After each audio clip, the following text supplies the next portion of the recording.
Hello and welcome to Waseda University's English podcast series titled Rigorous Research, Real Impact. In this series, we dive into interesting conversations and stories from Waseda's vibrant academic and cultural community. My name is Romeo Marcantuoni. I'm a Ph.D. candidate at the Graduate School of Asia Pacific Studies, and today we're turning the tables on our usual host, Robert Fahey. Dr. Fahey is an assistant professor with the Waseda Institute for Advanced Study. With a Ph.D. in political science from Waseda University, Dr. Fahey specializes in the study of populism, political polarization, and the effects of conspiracy theory belief. His research delves into contemporary political dynamics, focusing on the intersection of social polarization, Japanese politics, and how conspiracy theories influence political and social life. Dr. Fahey's expertise includes quantitative analysis, political text analysis, and network analysis, and his work has been published in journals such as Political Studies and PLOS ONE. Additionally, he has presented his findings at numerous prestigious conferences, including the European Consortium for Political Research and the American Political Science Association. Dr. Fahey and I are actually collaborating on a project, which is what we will be discussing today. I will be asking Dr. Fahey about a presentation that we recently gave at the ECPR General Conference titled From Conspiracy Theory Movement to Challenger Party, why the case of Japan's Saneto isn't more widely replicated. So today we will look at the rise of Japan's Saneto Party, which was founded during the COVID-19 pandemic. We'll also explore the interplay between conspiracy beliefs, populist movements, and the broader political system in Japan and beyond. So before we move on to talking about all of those things, could you first tell us a bit more about your journey? What inspired you to explore the world of Japanese politics? Certainly, yeah. First of all, thank you for having me on the podcast. It's a little unusual to be on this side of the table. In terms of my journey into academia and what led me into researching Japanese politics and politics more broadly, I think it's a little unusual among academics because I actually started out as a journalist. I worked as a journalist first in Ireland and then in the UK from a pretty young age. I started working professionally at 16, and I didn't actually go to university until I was in my late 20s. By that stage, I was working as a business journalist, and I was focused on the global video game industry. And because of that, I thought, learning Japanese is going to be a really great way to boost my career, because I had conducted so many interviews via translators, which didn't necessarily go great because translators are a real barrier to conversation. So I enrolled at the School of Oriental and African Studies in London, studied Japanese there, and that is the reason why I was in Japan. I was on a year abroad in Nagoya when the earthquake happened in Tohoku in March of 2011. And that was an incredible opportunity to see firsthand how a very resilient society deals with an incredible crisis. And it's a kind of crisis that we generally don't experience in Europe. And there are so many facets to that sort of crisis. There is the logistical aspect of it, the simple question of how you restore supply chains. How do you keep order? How do you keep people from panicking? And the part that really fascinated me was the information side of it, probably because I came from a journalistic background. In the English language media, there was a lot of misinformation spread very quickly. The Japanese language side was better, but even at that, and especially across social media, which was really becoming influential at that time, there was a lot of misinformation being spread. A lot of people believed some very false things and perhaps made some very bad decisions as a result of that.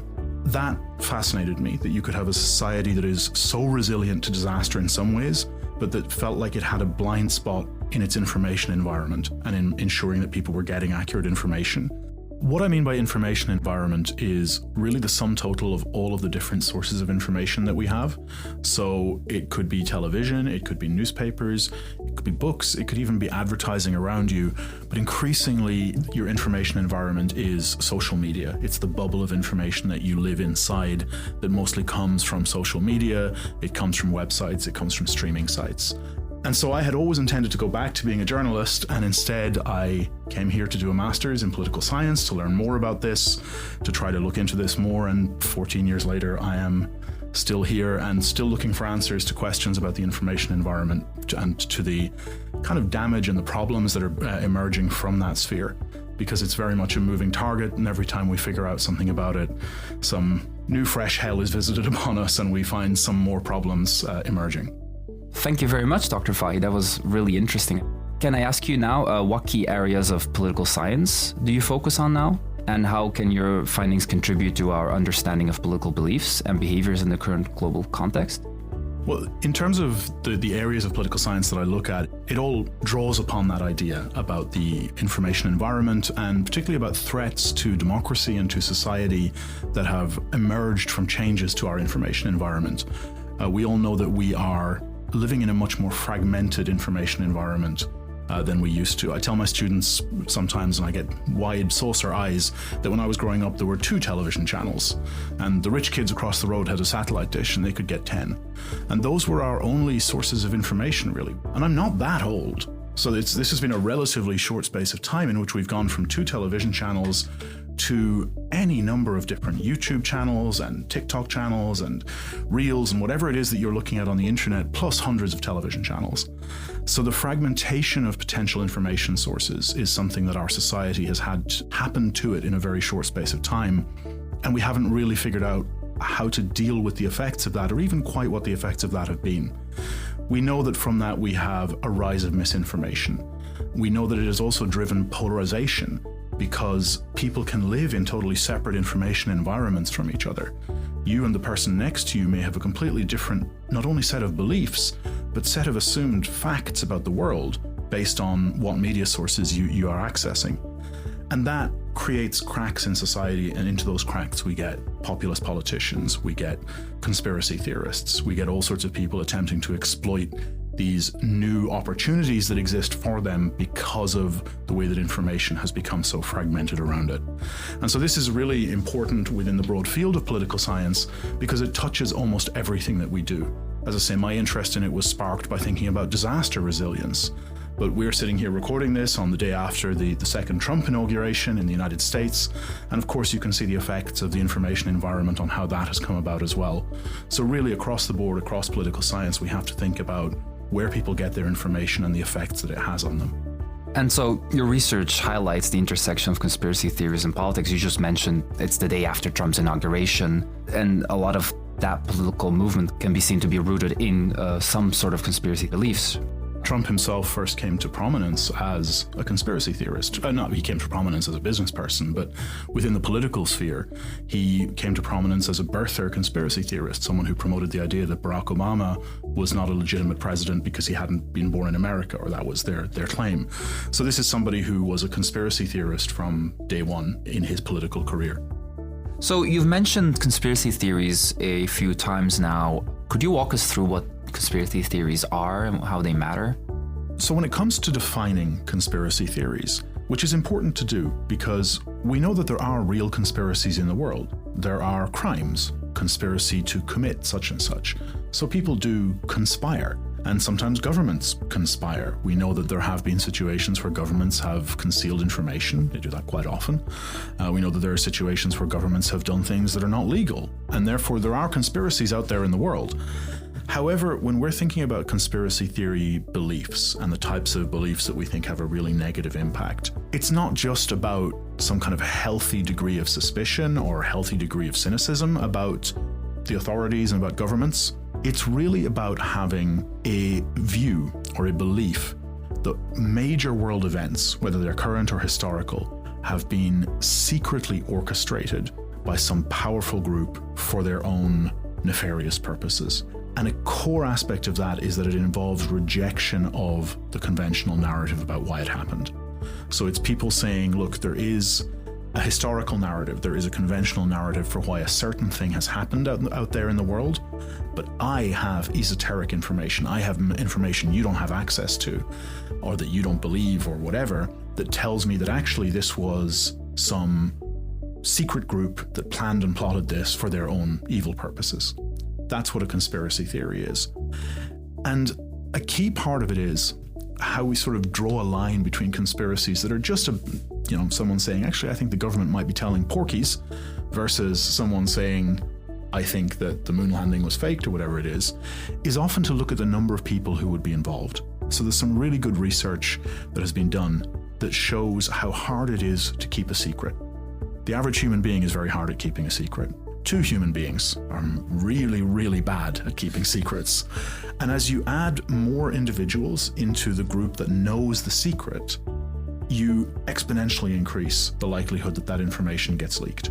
So the likelihood of how long you would be able to keep a secret that thousands of people are privy to is measured in seconds.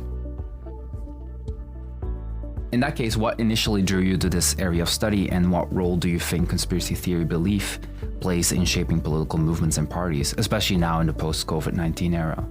Well, conspiracy theories actually started out as almost a side interest. But myself and some other researchers here at Waseda and at other universities were doing some work on populism specifically and about polarization within society. And we were looking at European countries and at Japan. We were trying to really include Japan and East Asia into the global conversation about populism. And one of the things that I kept coming back to was that there always seemed to be some aspect of conspiracy belief at the root of what was going on. And so that's where my fascination with it started. And when I first started studying conspiracy beliefs, there was a tendency for people to be, well, this is kind of a silly side project. I'm sure it's fun. Conspiracy theories are interesting. And then the pandemic happened and January 6th happened and people stopped asking why this was worth studying. I saw somebody say on Blue Sky, they're in a field of political science in which there is perfect overlap between the things that are really good for their research and the things that are really bad for their lives and for society in general. And I felt that very deeply because it's been great for my research that conspiracy theories have become so prominent, but it's certainly not been good for the world. And that's been really, really evident since the pandemic in terms of the information environment, in terms of what we think about authority, in terms of information, what is an authoritative source, in terms of our beliefs about society and the world. The pandemic has broken some things, and I think we still haven't quite figured out where the fault lines are and what parts have shattered. So that's really what researching conspiracy beliefs and researching their effects is about to me. So what we mostly are doing is focusing on Japan for this project in particular. In the case of Japan, mainstream parties like the Liberal Democratic Party, they tend to avoid adopting conspiracy rhetoric, even in politically charged times. For example, just now after the COVID-19 pandemic happened. Why do you think these parties refrain from such associations, and what are the risks they seek to avoid? This has been our understanding for a really long time, that conspiracy theories were something that happened at the fringes of politics. And in Japan, that's still broadly the case. We do see cases in other countries, and we just mentioned Trump and the Republicans in the United States. We do see cases where conspiracy theories and beliefs are being more adopted by mainstream parties. But yeah, in Japan, you don't really see the LDP embracing conspiracy theories, nor do you see the mainstream opposition parties embracing them or using them in their rhetoric. There's a few reasons for that. One of them is that conspiracy theories fundamentally undermine the credibility of authorities. Conspiracy theories are all about people in authority lying to you and withholding the truth from you. And if you're the Liberal Democratic Party, you have mostly been in authority since the end of the Second World War. So realistically, you don't want to undermine the perception that people have of authority because that's you. There's also simply the fact that for the most part, up until relatively recently, there was what we think of as like a cordon sanitaire, like a cordon around conspiracy theory actors. So if you came out in the public sphere and you started promoting conspiracy theories, the media wouldn't touch you. Other politicians wouldn't touch you. Mainstream voters would be turned off from you. And there was just this kind of immune system response that society had to conspiracy theory promoters. We were just like, okay, no, that you do not belong at the heart of public conversation and public discourses because what you're spreading is dangerous and really undermines our society. That is still there for the most part in Japan and in many other societies, but it has certainly weakened. It has certainly gone away to some extent. So there's a strategic consideration. There may be some constituency of conspiracy theorists you could appeal to, but the damage that could do to your party as a mainstream party is significant. Having said that, mainstream parties in Japan don't embrace conspiracy theories, but they're also kind of shy about rejecting them, about being really robust in rejecting them. And I think part of the problem is that they tend to treat conspiracy theories as being some kind of a silly, inconsequential thing. Oh, this person believes in aliens, this person believes the moon landing was faked, whatever it is. And they don't see that as being relevant to day-to-day politics. So you see, I think we were talking quite recently about the example where the Constitutional Democratic Party of Japan, the main opposition party, essentially said, oh, even if a member has conspiracy theory beliefs, we wouldn't see that as being, their promotion of those beliefs, we wouldn't see as being cause for disciplining them. Which, in a post-pandemic world, where we have seen conspiracy theories do so much damage to democracy and to public health and to social order, you really have to question if they've kept up with the times, because it feels like having members of that party who are openly kind of freelancing on the side, doing a bit of conspiracy theory, public speaking somewhere, that feels very undermining to the core values of the party. And it feels like something they really need to update their views about. Yeah, that's very interesting. The case of this Constitutional Democratic Party member saying that it's kind of all right for its members to have these kind of ideas, that was about a person who did not believe in the effectiveness of the COVID-19 vaccine. One would imagine that is actually counter to what the party believes in, counter to the policies that they have. Yeah, exactly. I mean, the Constitutional Democratic Party of Japan, like every mainstream party, supported the vaccination program, supported measures to stop the spread of the disease during the pandemic, as any reasonable political party would. But they do have this quite high-profile member who was off, like I say, just freelancing on the side and going to conferences with crazy fringe people and speaking about how he doesn't believe in the vaccine. And the party says, oh, that's kind of his hobby. He's allowed to do that. It just feels a little bit naive, but I wonder to what extent it's also a policy that is designed to say, we don't want to offend anybody. We don't want to turn off anybody who might vote for us. And it prevents them from taking a robust stance on these kinds of issues. So those are mainstream parties. What we are looking at is mostly the behavior of more what we call niche parties, sometimes challenger parties. And one of those that we look at is called Saneto. Could you walk us through what Saneto is and the specific conditions that allowed it to thrive in Japan's political system? Sure. So yeah, Saneto was the topic of the presentation we gave at ECPR last summer. This is a party that emerged during the pandemic. They really kind of emerged from the anti-vaccine and anti-masking movements that you saw in Japan during the pandemic. And to that extent, I think when they first emerged, people expected that they would just be a flash in the pan. And as soon as those things were no longer a major salient issue, they'd just go away. This is a country where little niche parties boil up and disappear very, very quickly. But instead, Saneto have kind of gone from strength to strength. Not to the extent of being a major party yet, but they won a single seat in the upper house. Then they won about 100 seats in local elections the following year. And in the general election last year, they won 3 seats in the lower house. So they've really kind of continued to go from strength to strength, even as the core issue that they were founded on, which was rejection of vaccines, has dissipated. And we've looked into their worldviews and their conspiracy beliefs, and it's really still has that vaccination aspect at the heart of it, and this public health or rejection of public health measures. But they also now have a much broader conspiracy worldview that they peddle to their membership. So that's who Saneto are. In terms of why they have thrived in this political system, that's sort of the puzzle. Because there are a number of countries where you had parties a little bit like Saneto. So you can think of something like Die Basis in Germany was a party that really resembled Saneto when it emerged, but it just kind of fizzled off into nothingness. And you had similar kind of little conspiracy theory actors in a bunch of different places, especially in Europe. If we look at Japan, there are a number of factors that I think have helped Saneto to become successful, as well as their own agency, right?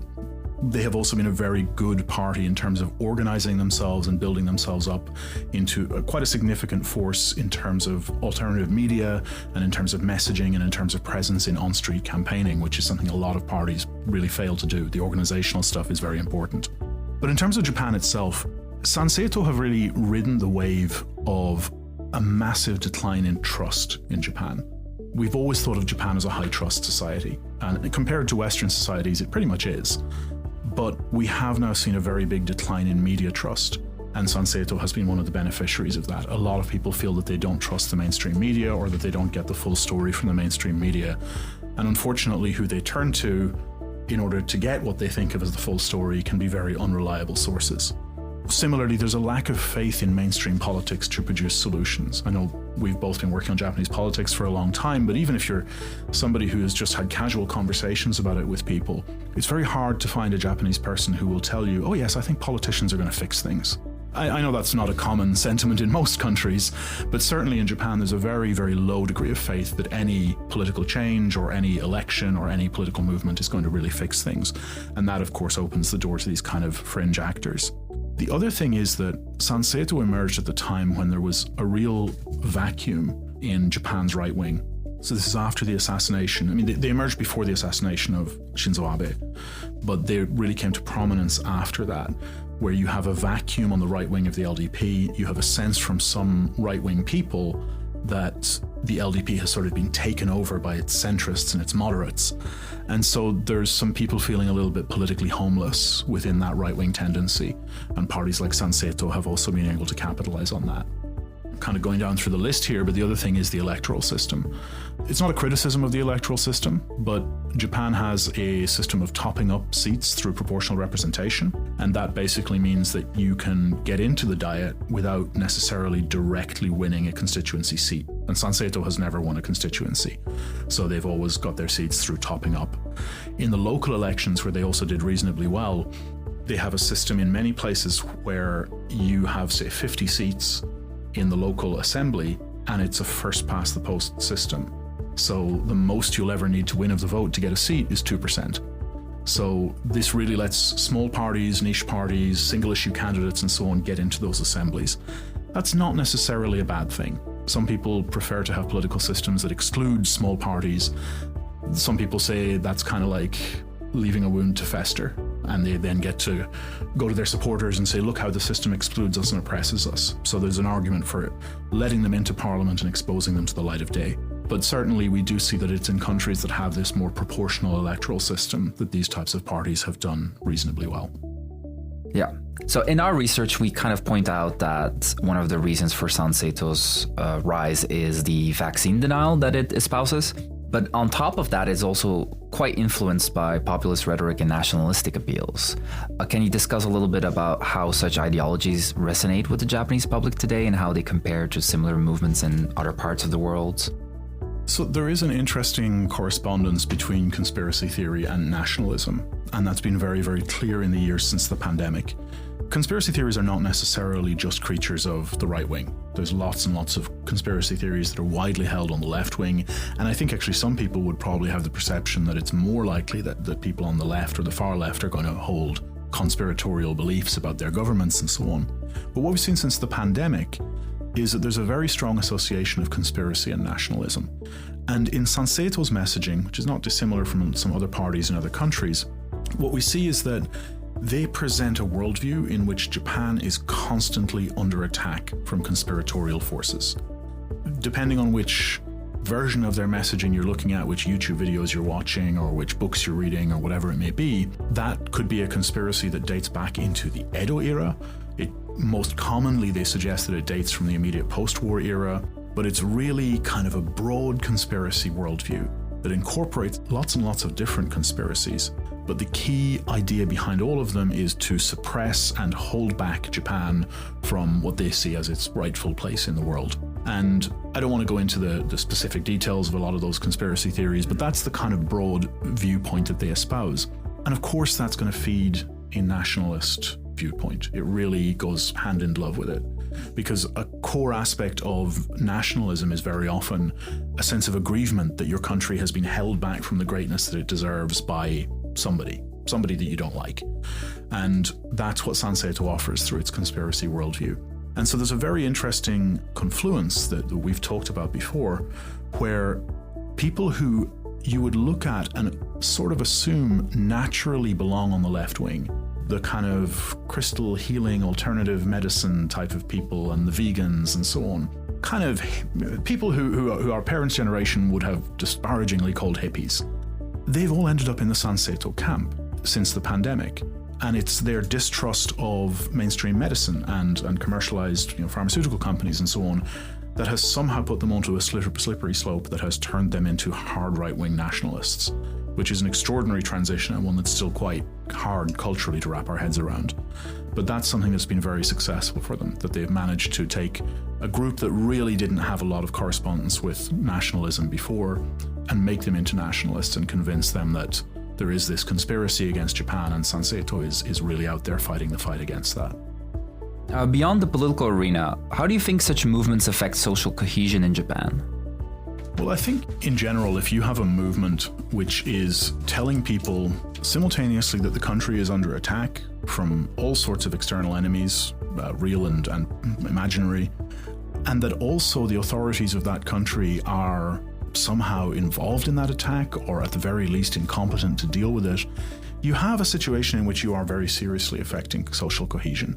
You're telling people that nobody is to be trusted, except, of course, the messenger who is giving you this information. This is something that preys upon people's fears.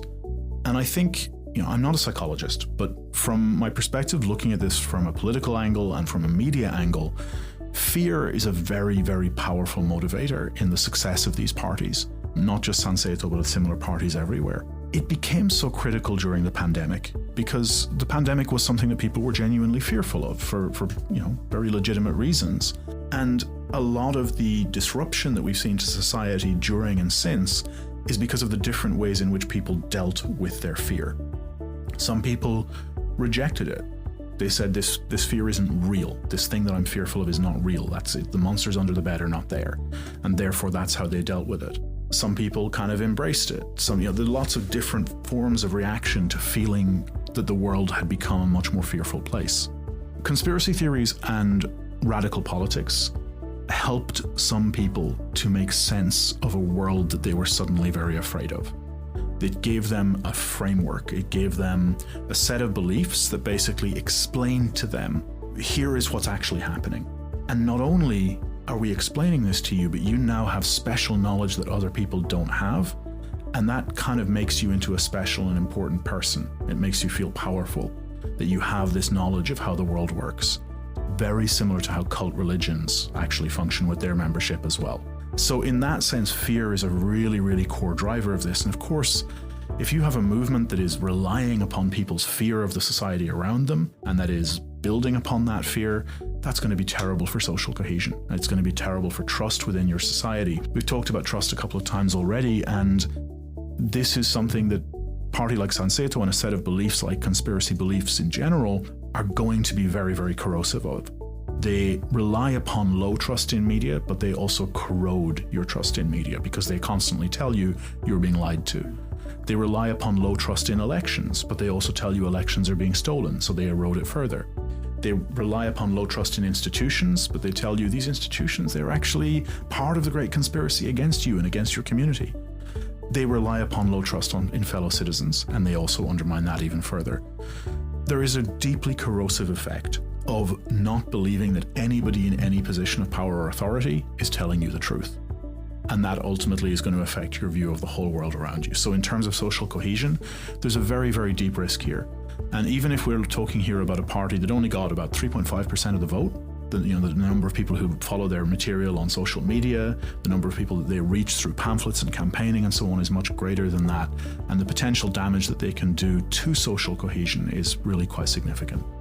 As you've mentioned before, conspiracy beliefs are actually quite prevalent. Loads of people believe that Princess Diana is still alive, that JFK is still alive. I suppose JFK is somewhat more politically relevant, but in general, people believe a lot of things that are not necessarily going to imply that a conspiracy-driven political project is going to be successful. It's not something you can really rally people around on its own, right? If that's the case, how are we supposed to recognize the early signs of this? And what kind of effects do you believe this has on the way democracy works?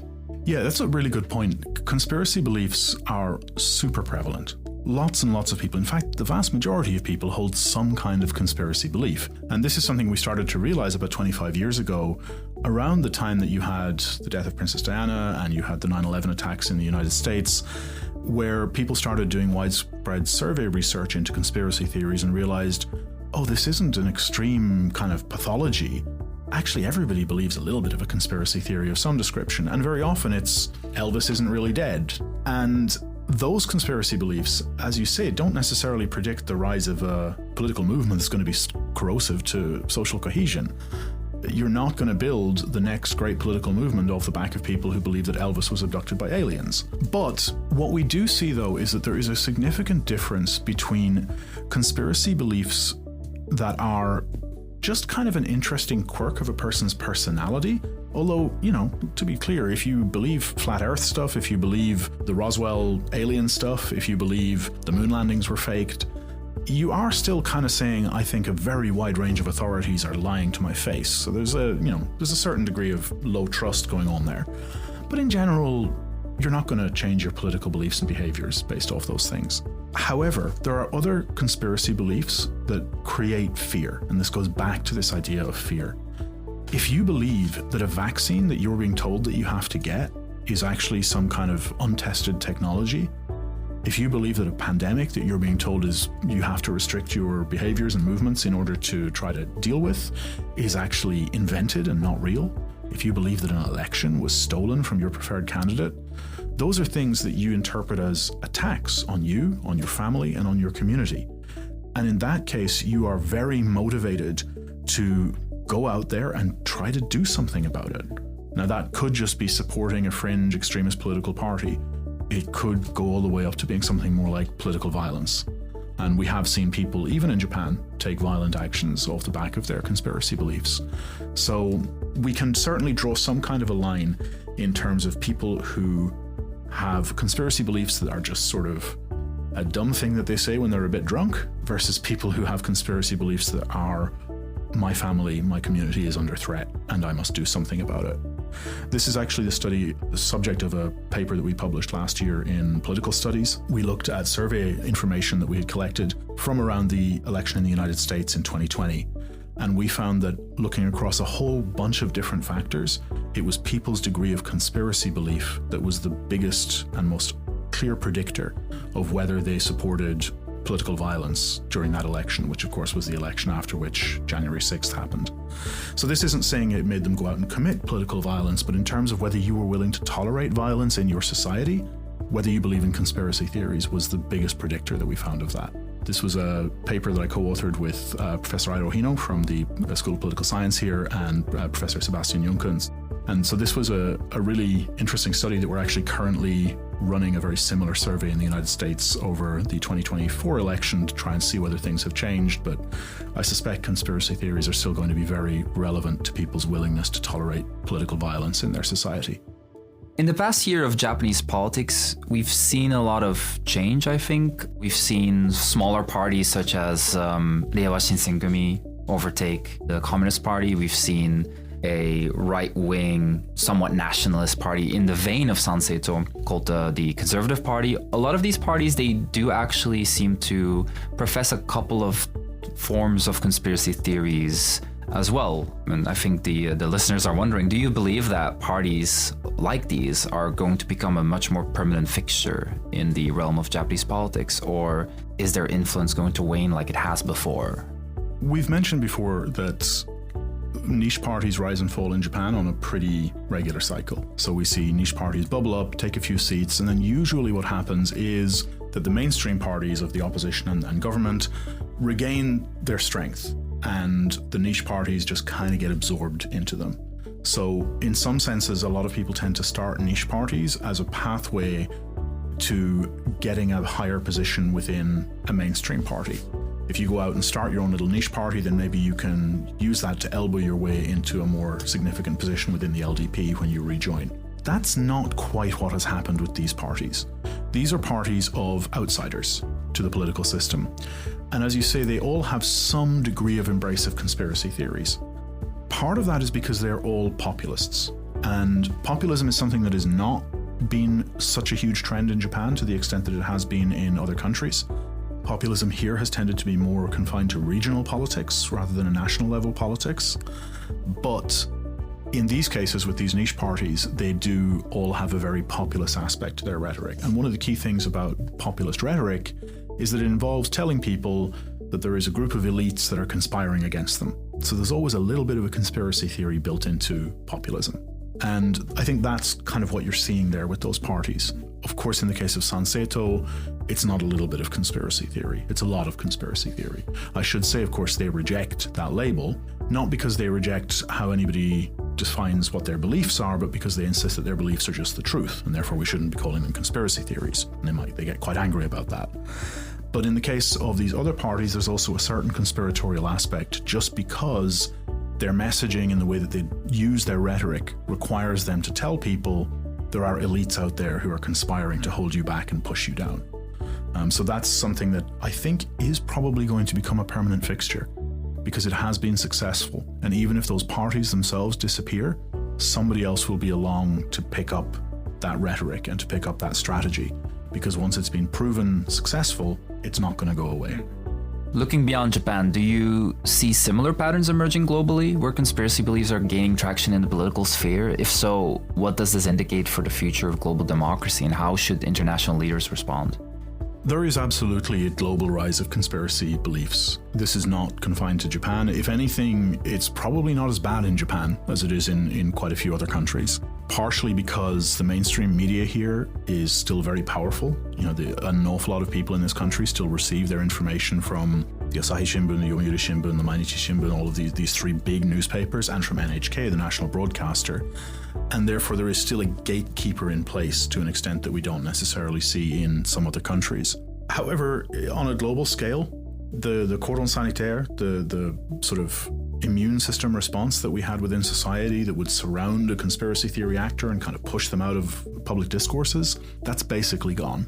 It's still lingering in Japan, but it's gone for the most part globally. And that has a huge implication for democracy around the world. I don't know exactly where those implications end, because I don't think any of us have thought through how you govern a society in which people cannot agree on the basic facts of the world, and in which simple historical facts and social facts and the reasons for events and even the events themselves suddenly become a topic for debate rather than an agreed upon consensus reality. I don't think anyone's thought through how that kind of society can be governable. So we have to find solutions. We have to find a way to reconstruct the consensus reality around our society. And some of that effort is going to have to be international, because the flows of information are international. We see with Saneto, to look back at them as a case study, that a lot of their conspiracy theories come from English language media originally. They import conspiracy theories from the United States and elsewhere, and they kind of sprinkle a little bit of Japanese-ness on them and translate them for their audience here.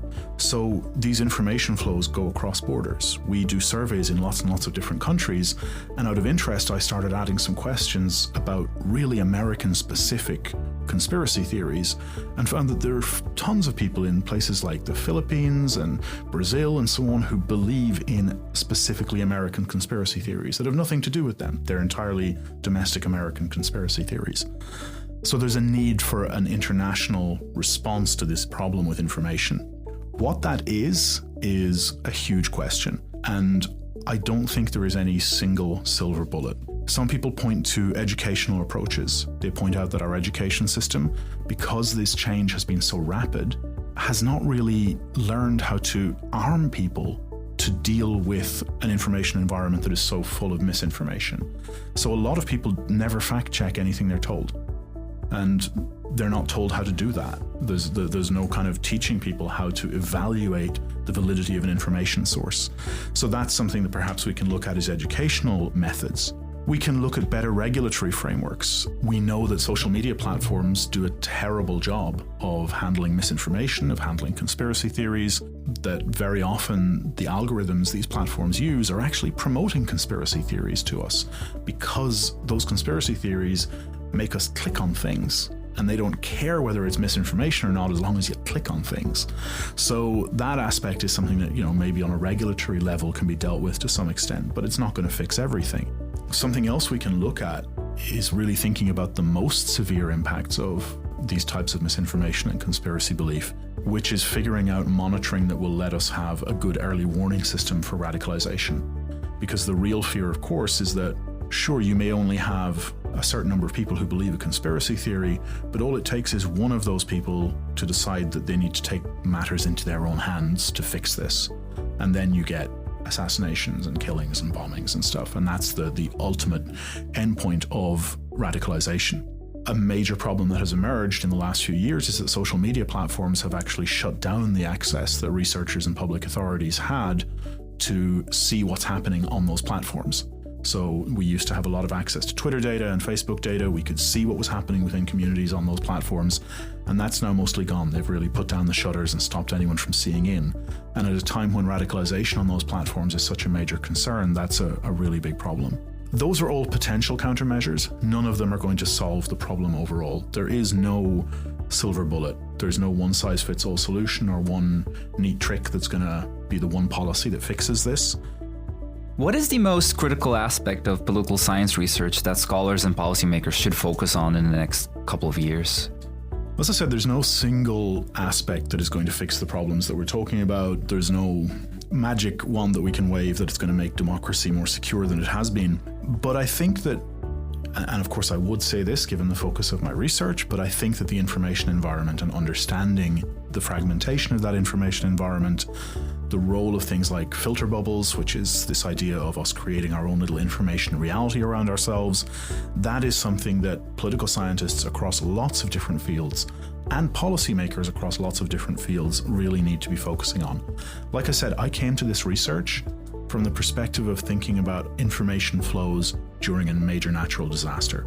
So if you're somebody who is designing policy to deal with natural disasters, you need to have somebody who's thinking about how are we going to deal with the inevitable rise of conspiracy theories in the hours and days after the next natural disaster. Somebody needs to be thinking about what your countermeasures to threats from the information environment are. We saw after the two devastating hurricanes in the United States that hit one after the other last October, there were areas that aid workers had to kind of write off. They couldn't go into because conspiracy theories about the aid workers had spread and people were threatening them with guns.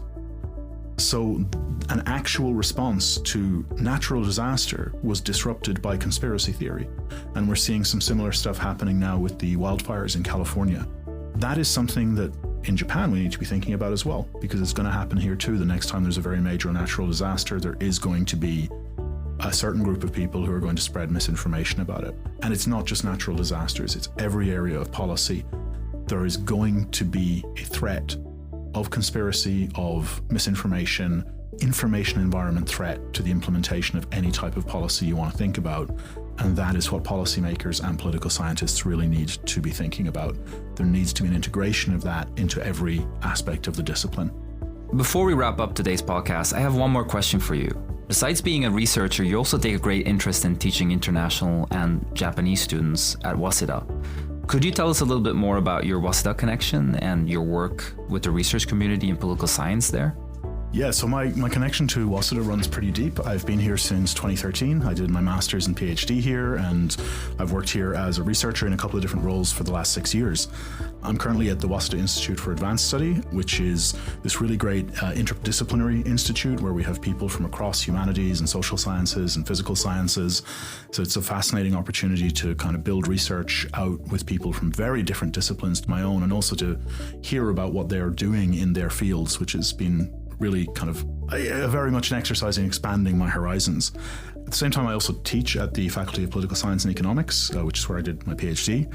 And that's a really interesting and fascinating experience because there's such an extraordinary mix of students in the classroom, not just in terms of where they're from, but also the educational systems that they came through, the interests that they have. It's such a global classroom. And that's such a privilege to be able to teach that. It's also a big challenge sometimes, but that is what makes it interesting. You know, the education, the opportunity to be an educator here at Waseda, having been educated here myself, is something that's been really valuable to me. And it's something that I think students would also really benefit from attending here at Waseda, just because of that opportunity to have such a global environment around you. Okay, Dr. Fahey, thank you once again for sharing your insights on the rise of political movements fueled by conspiracy rhetoric. Your research highlights the intricate nature of today's political landscape and underscores the significant influence of the information environment on political behavior. You've provided a thoughtful perspective on the challenges of growing populism and the potential pathways for future political engagement. And to our listeners, thank you for tuning in. For more such stories and insights from the corridors of Waseda University, don't forget to subscribe and tune in to the next episode on Rigorous Research, Real Impact. Until then, take care and stay curious.